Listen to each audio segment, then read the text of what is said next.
Hello tout le monde, je suis super contente de vous retrouver cette semaine comme toutes les semaines sur ma chaîne pour une nouvelle vidéo. Étant donné les circonstances de la semaine dernière, je me suis dit que cette semaine, j'allais vous faire une vidéo qui concernait mon état physique et qui concerne surtout l'hiver. Si vous me suivez depuis un moment, vous savez que je déteste l'hiver et que c'est la saison que je déteste le plus et je ne sais même pas comment on fait pour fonctionner normalement. Et Dieu sait que ce n'est pas encore l'hiver officiellement, mais les températures sont déjà bien assez basses comme ça. Ces dernières semaines ont été pour moi un vrai cauchemar parce qu'il a fait tout le temps froid et je suis tombée malade, etc.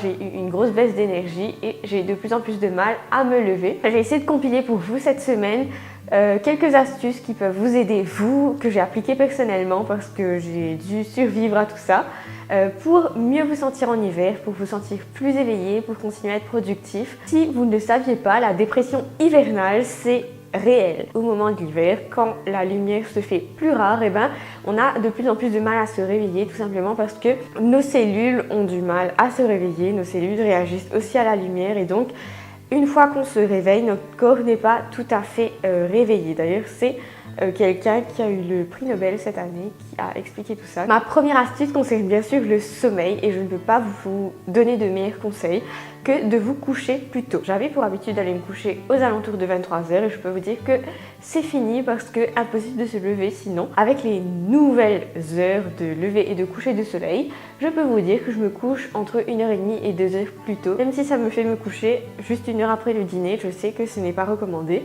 mais mon sommeil est 1000 fois mieux. Je m'endors beaucoup plus vite. Quand je me réveille, je me sens beaucoup moins fatiguée. Deuxièmement, c'est changer son alimentation. Vous vous en doutiez, l'alimentation, on allait forcément y passer. En hiver, on va manquer de vitamine D parce qu'il y a moins de soleil et donc on va être sur le long terme. Donc je vous dis pas tout de suite, mais vous allez voir qu'en février, en mars, juste avant que l'hiver officiel se termine, vous allez vous sentir exténué. On a souvent cette grosse période de creux, ce gros coup de barre qui peut durer plusieurs semaines, plusieurs jours, plusieurs semaines, qu'on aimerait éviter. Et pour ça, ça passe par l'alimentation.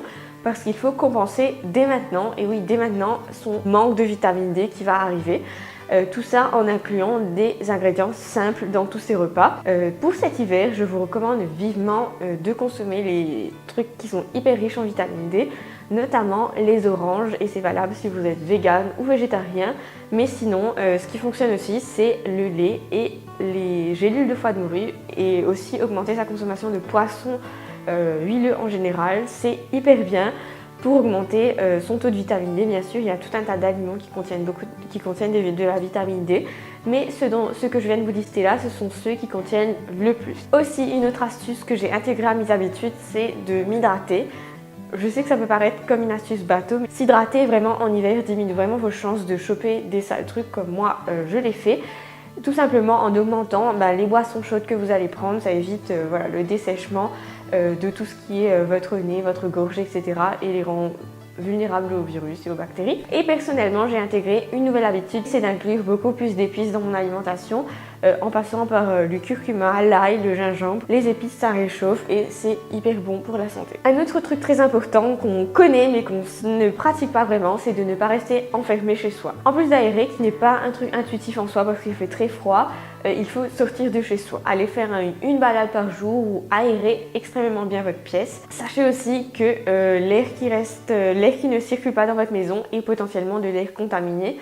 Donc il suffit qu'une personne soit malade chez vous pour que votre air contaminé vous contamine aussi et que vous chopiez le même truc que la personne chez vous. Quatrième truc hyper important, c'est de ne pas arrêter le sport. Contrairement aux idées reçues, le sport en hiver est quand même très bien, même si vous avez des risques de prendre froid, etc.